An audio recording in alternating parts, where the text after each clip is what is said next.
This episode is brought to you by me. Seriously though, I'm not big on promoting stuff that I don't personally use and believe in, so instead I'm going to just quickly tell you about something of mine. Specifically, my fitness book for women, Thinner, Leaner, Stronger. Now, this book has sold over 150,000 copies in the last several years, and it has helped thousands of women build their best bodies ever, which is why it currently has over 1,200 reviews on Amazon with a 4.5-star average.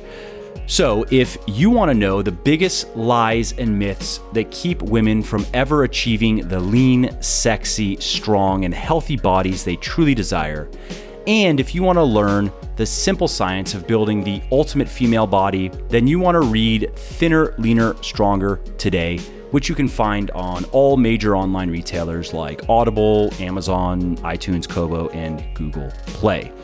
Now, speaking of Audible, I should also mention that you can actually get the audiobook 100% free when you sign up for an Audible account, which I highly recommend that you do if you're not currently listening to audiobooks. I myself love them because they let me make the time that I spend doing things like commuting, prepping food, walking my dog, and so forth into more valuable and productive activities. So if you want to take Audible up on this offer and get my book for free, simply go to www.bitly.com/free TLS book. And that will take you to Audible, and then you just have to click the sign up today and save button, create your account, and voila, you get to listen to Thinner, Leaner, Stronger for free. Alrighty, that is enough shameless plugging for now at least. Let's get to the show. Why, hello there. This is Mike Matthews, and it is Monday. So, of course, I'm back with another episode of the podcast. And this is a Motivation Monday episode, as per tradition. And that means a quote. So let's start with a quote from Dr. Jerry Jampolsky. He said that integrity is when your thoughts, your words, and your actions are all in alignment. I like that. I think that's a good, simple definition of personal integrity. All right. So in today's episode, what I want to talk to you about is why the law of large numbers is better than luck. Now, the law of large numbers is a theorem that states that the average of a large number of trials should be close to the expected value. And in case you're not familiar with the term expected value, it means more or less what you would guess. It is the return that you can expect for some kind of action. For example, if you were to take a 20-question multiple choice test with 4 options, A, B, C, D as the answers, and if you were to guess A on all of them, you could expect to get 25% right. You could expect to get 5 out of 20 of those questions right. And mathematically speaking, the formula for expected value is very simple. It's simply the probability of an event multiplied by the amount of times that the event happens. Now, this is why, for example, if a casino loses money on a single spin of a roulette wheel, they're not concerned. They can rest easy knowing that the law of large numbers guarantees them a profit over time because, of course, the game is rigged in such a way that they make a slight mathematical profit every spin regardless of the actual outcome. All they need then is enough money to float enough spins to realize that mathematical edge. Because over the course of hundreds of thousands of spins, the lopsided nature of that game will manifest and a profit will be realized. This, of course, is why casinos will do just about anything to keep you there in the pits, hooting and hollering. Now, this fundamental mathematical truth isn't just for casinos and insurance companies. It actually has a very profound relevance to all of our lives because success in any field or endeavor is, in my opinion, little more than a function of the law of large numbers. In other words, in the game of life, you're the house, and all you have to do is keep spinning the ball. However you spin it, doesn't matter whether you spin it fast, slow, clockwise, counterclockwise, it's all the same. The advantage is yours, and every spin racks up a small profit in your favor, regardless of whether it pays out immediately or not. And in my experience, one of the things that really sets successful people apart from unsuccessful people isn't luck or the brilliance of their ideas, the people they know, or anything other than the will to keep the wheel spinning. You see, these people treat their businesses and their work like a numbers game, and they focus on what they can control, which is, of course, their actions. So, the secret to making a bunch of sales, engage a lot of prospects, right? That's one of those sales management cliches is work out exactly how many calls you have to make to get into conversation with how many prospects and how many prospects you have to engage in conversation to make a sale. And then you go, cool. On average, I know that I will get one sale per X number of calls. And if I look at my time, I think I can make Y number of calls per day and therefore expect Z sales per day from my current system. Now, of course, you can make a better system by improving things about how you are calling, but you can know mathematically what to expect. And of course, good sales managers do that not only with individual salespeople, but also with their sales teams and are constantly watching those numbers and trying to improve them. I think this also applies to more creative type of endeavors like building an app or writing a book.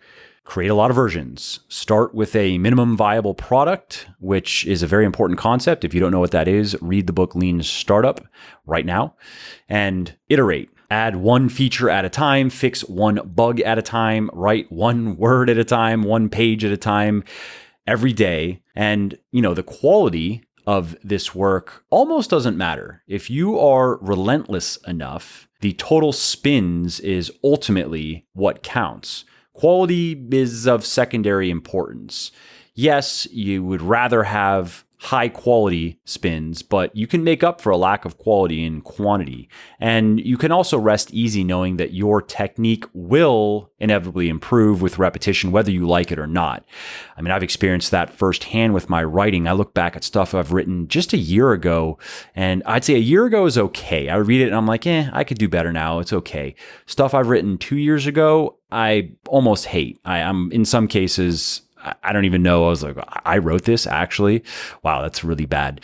And that's not because I have been consciously trying to become a better writer. I've just done a lot of writing and I've done a lot of reading since then, which also improves your writing. And voila, progress. So remember that botched presentations, horrendous bug, and awful prose, it may not seem like progress and it can be very frustrating, but those spins count. You've actually already profited from them. You may not realize it yet, but you have. Now, I like this framework because it also teaches us to focus on the process, not the goals or dreams, which are necessary, but in the scheme of things, not nearly as important as the system for achieving those goals and dreams. I pity the people that I know who lack the energy, drive, and will to just spin the wheel every day. Spin it with vigor. And instead, these people, they spend an inordinate amount of time meditating on and calibrating this one magical whirl that they hope will make all their dreams come true, that they're going to hit the jackpot on their first spin. And then in the end, they curse the gods and kick the table over when it doesn't happen. I also like this metaphor because it helps me discount luck and windfalls. I sit down every day and do the work that I know I need to do to keep the ball moving. And I do that confident in the knowledge that over time, I'm going to win. How big I'm going to win? Not sure. And that's where luck, I think, comes into play truly. I know these days it seems to be kind of trendy in the entrepreneur space to overplay the factor of luck and say that luck is the primary factor that drives success. And I understand some successful people probably like that it makes them look humble. And in some cases, there's truth. If I look at my own story, I would say the best bit of luck that immediately comes to mind is probably the timing of when I published Bigger, Leaner, Stronger, because that was the absolute right book at the right time, and it really kind of took off like a rocket. I think that it was a good book that also explains why, and it gave real information that actually works, and therefore people did it, got results, and then talked to others about it, which in the end, that's what you really need to sell a lot of books is word of mouth, and only a good book gets enough word of mouth to drive it to the top of bestseller lists. But the timing was right for that book. The marketplace was ripe for it because there was really nothing else like it. Now there is not only Bigger, Leaner, Stronger, which for example has over 3,500 reviews with like a 4.7 star average on Amazon. So good luck trying to compete with it. There are also a lot of other knockoff type books that people have published, which I understand. I mean, people think that it's very easy to make a lot of money with books, and it's very not easy. And so they will publish Me Too kind of stuff and then wonder why they don't make very many sales. But my point is, if I were to try to publish Bigger, Leaner, Stronger now, even if it didn't exist, if I try to publish it into the current marketplace, which is glutted with similar books, it probably wouldn't do as well. I do think I could do a much better job than a lot of these other people that have written similar books, but still there's a lot more noise in the space than there was a few years ago. So anyway, my point here is that I reject the idea that you can chalk most of an entrepreneur's success up to luck. In some cases, that's true, for sure. Some people that produce, let's say, an app that just goes absolutely apeshit and they're just like, well, fuck, I win, I guess. Yeah, that's pretty lucky. But in most cases, that's just not how it goes. Now, I know you can argue that there are two forms of luck, right? So you can have positive things happen to you, which I would say in my own personal story, I've had a lot of small positive things happen. I wouldn't necessarily say that those were due to luck, though. I mean, there was a lot of work that has been done to generate a lot of these positive small things to happen. But I can't think of any major defining like, oh yeah, Tom Brady started tweeting about my stuff and that was the beginning. Nothing like that. But there's also the type of luck which manifests in not having bad things happen. And that is obviously harder to argue against. Yes, I have definitely then gotten lucky to some degree in that way, and that I haven't had anything catastrophic occur that just wiped me out of existence. But I have had some pretty major problems along the way, some major hurdles that I had to overcome. And so I would say in some ways I probably got kind of unlucky, actually. And so to wrap this episode up before it turns into one of my hallmark ramble fests, here's what I want to leave you with. Don't put too much stock in immediate, tangible success or failure, because often these things feel kind of random and out of our control, even if they are directly caused by things that we have done in the past, whether good or bad. When it lands on your plate, it can often be quite mysterious and leave you wondering how the hell that possibly happened. And that's why I like to look more into the future than worry about the present. I like to play the long game and place my faith in what I can control, and know that the law of large numbers says that if I continue to do the right things every day, it will pay out eventually. There are going to be good days, there are going to be bad days. Sometimes it feels like you're making progress. Sometimes it doesn't feel like you're making progress.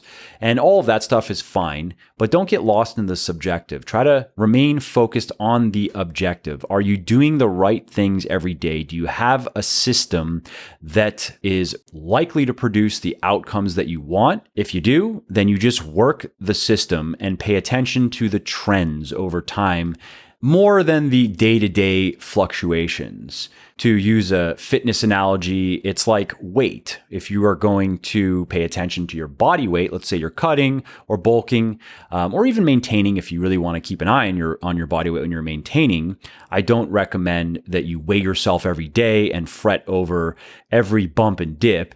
Instead, weigh yourself every day and then look at the average every 5 to 7 days and watch how that average changes. That tells you what's really happening with your weight. So you can apply that to philosophy to life, where if you're doing the right things, then the day-to-day results or the day-to-day experience shouldn't concern you as much as the average experience over time. How are things changing over time? Are they getting better? Are they getting worse? Are you moving closer to your goals or not?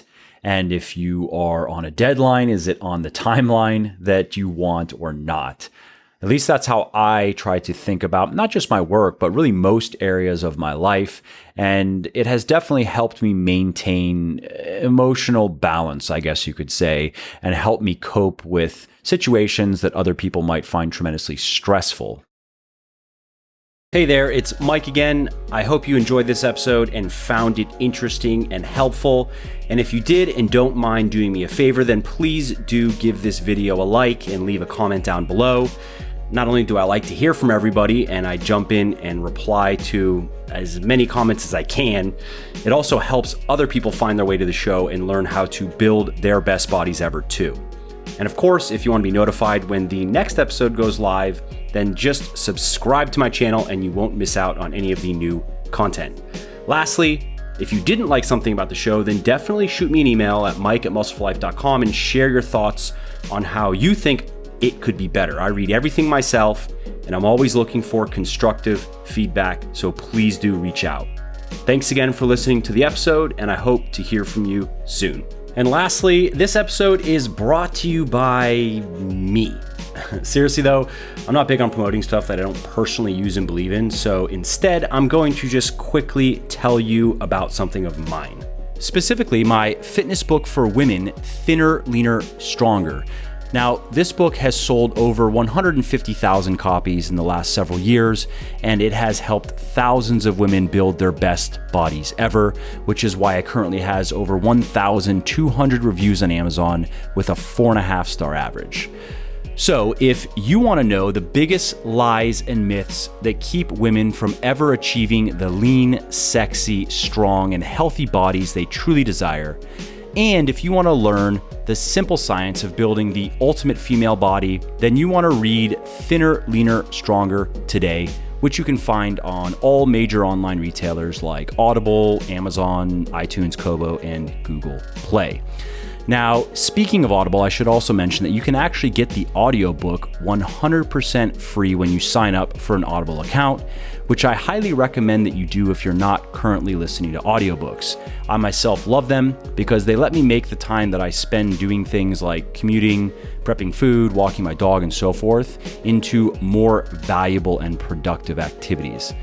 So if you want to take Audible up on this offer and get my book for free, simply go to www.bitly.com/free TLS book. And that will take you to Audible, and then you just have to click the sign up today and save button, create your account, and voila, you get to listen to Thinner, Leaner, Stronger for free.